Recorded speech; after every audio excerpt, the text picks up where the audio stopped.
La gestion des insectes s'attaquant aux cultures ne peut plus reposer sur la seule lutte chimique, comme c'est majoritairement le cas actuellement, du fait de ses impacts sur la biodiversité, sur la santé humaine, mais aussi du fait d'impasses techniques comme les résistances aux insecticides.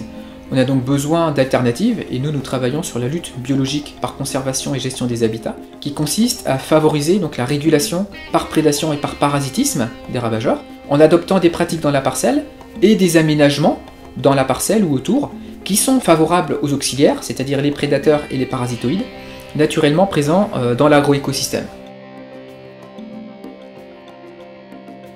Alors la prédation, c'est quand un prédateur mange des proies, souvent en grande quantité, des proies plus petites que lui, comme la coccinelle, les chrysopes, les cirfes qui consomment des pucerons. Et en cas de pullulation, les prédateurs peuvent diminuer l'ampleur de l'infestation, en consommant de grandes quantités de proies. Une autre forme de régulation, c'est le parasitisme, qui fait intervenir dans la plupart des cas des microguêpes, qu'on qualifie de parasitoïdes. L'adulte repère son hôte dans la culture, et pond un œuf à l'intérieur de l'hôte, à l'intérieur du puceron, à l'intérieur d'une larve de ravageur. Et l'œuf, puis la larve de la guêpe parasitoïde, va se développer à l'intérieur de son hôte et conduire obligatoirement à sa mort. La mort de l'hôte est une forme de régulation. Pourquoi est-ce qu'on s'intéresse aux bandes fleuries ? Beaucoup de prédateurs et de parasitoïdes exercent leur activité de régulation à l'état larvaire, mais souvent, l'adulte a un régime alimentaire différent, et les adultes, souvent, au moins pour beaucoup d'auxiliaires volants, se nourrissent sur les fleurs, ils consomment du nectar, qui sont riches en sucre, et ils consomment du pollen, qui sont une source importante de protéines. Alors dans notre cas, les bandes fleuries que nous vous avons présentées, elles ont été choisies en partie pour satisfaire à ces besoins des auxiliaires. Nous avons choisi des plantes qui apportent beaucoup de ressources, beaucoup de nectar, beaucoup de pollen, dont la forme de la fleur permet aux insectes de se nourrir dessus. N'importe quel insecte ne peut pas se nourrir sur n'importe quelle fleur en fonction de leur morphologie de la fleur, morphologie de l'insecte. Et puis nous avons aussi une diversité de dates de floraison, puisque les prédateurs et les parasitoïdes ne sont pas actifs toute l'année. Les microguêpes qui s'attaquent aux altises du colza volent dès le mois de février, alors que les auxiliaires, les prédateurs qui vont réguler les pucerons en automne sont actifs jusqu'au mois de septembre ou octobre. Donc c'est aussi important d'avoir des floraisons étalées toute l'année. En plus des aménagements autour des parcelles, les pratiques dans la parcelle, comme les traitements insecticides, peuvent aussi affecter ces prédateurs et ces parasitoïdes. En fonction du moment où ils sont faits, ces traitements peuvent cibler tout autant les ravageurs que les auxiliaires de ces ravageurs. Dans le cas de notre dispositif, nous mesurons la régulation par parasitisme pour les altises, pour les méligètes, pour les bruches sur les févroles et les lentilles, pour les pucerons sur une diversité de cultures. Par exemple, dans le cas des ravageurs du colza, nous collectons des larves d'altise au printemps dans le colza, nous les mettons en élevage et nous observons à quel insecte ça donne naissance.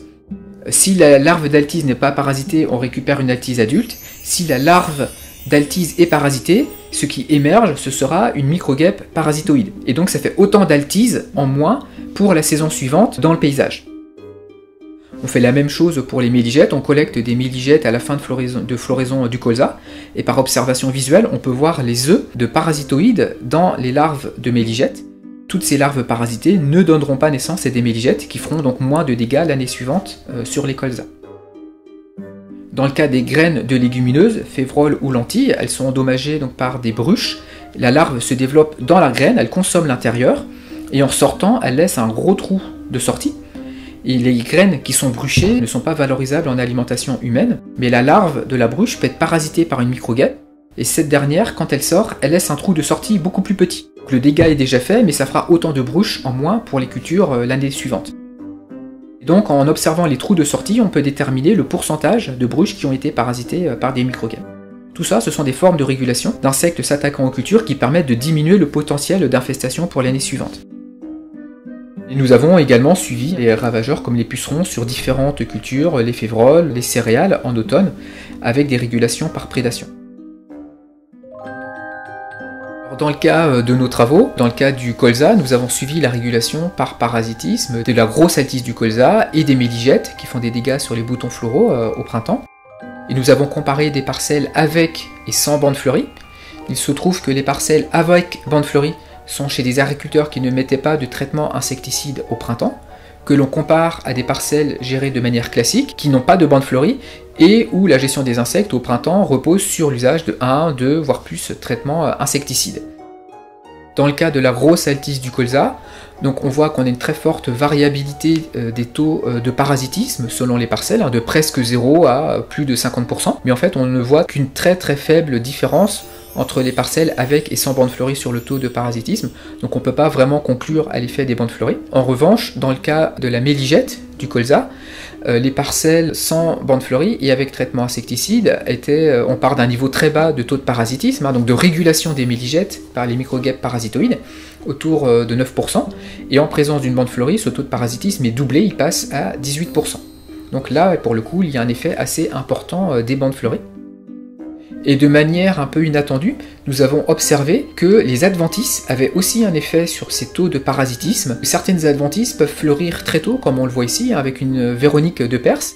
Dans certaines parcelles, c'était le cas en agriculture biologique, on peut avoir des tapis de Véronique de Perse, des petites adventices peu compétitives, qui fleurissent très tôt, qui apportent beaucoup de nectar, très accessible aux parasitoïdes, comme on le voit ici, un parasitoïde sur une fleur de Véronique de Perse.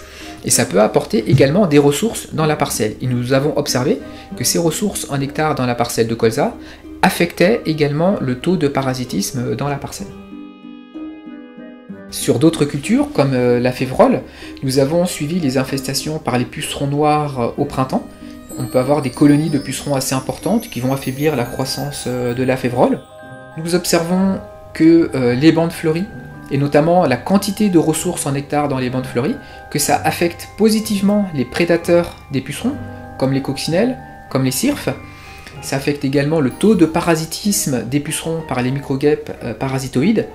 Néanmoins, ces prédateurs, ces parasitoïdes, cette régulation n'était pas suffisante pour atténuer l'ampleur de l'infestation des pucerons sur la févrole.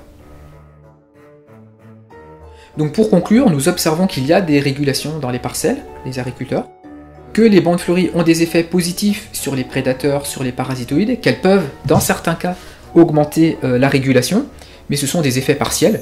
On ne peut pas dire que la bande fleurie se suffit à elle-même, et ça doit donc être combiné à d'autres leviers, que ce soit des leviers agronomiques, qui vont faire en sorte que la culture soit suffisamment robuste, par exemple, pour tolérer les attaques d'insectes, mais on sait aussi que tout ce qui est mélange d'espèces, les cultures associées, peuvent permettre aussi de perturber l'activité des ravageurs, de rendre la culture moins attractive pour les ravageurs, et donc il est important de combiner tous ces leviers si on veut pouvoir se passer d'insecticides.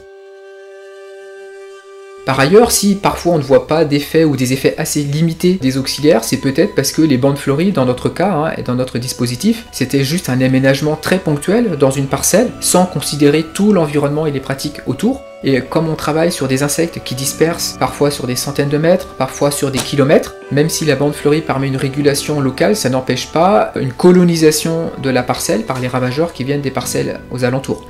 Et on peut s'attendre à ce que les bandes fleuries soient d'autant plus efficaces qu'elles sont combinées à des aménagements concertés sur tout un territoire.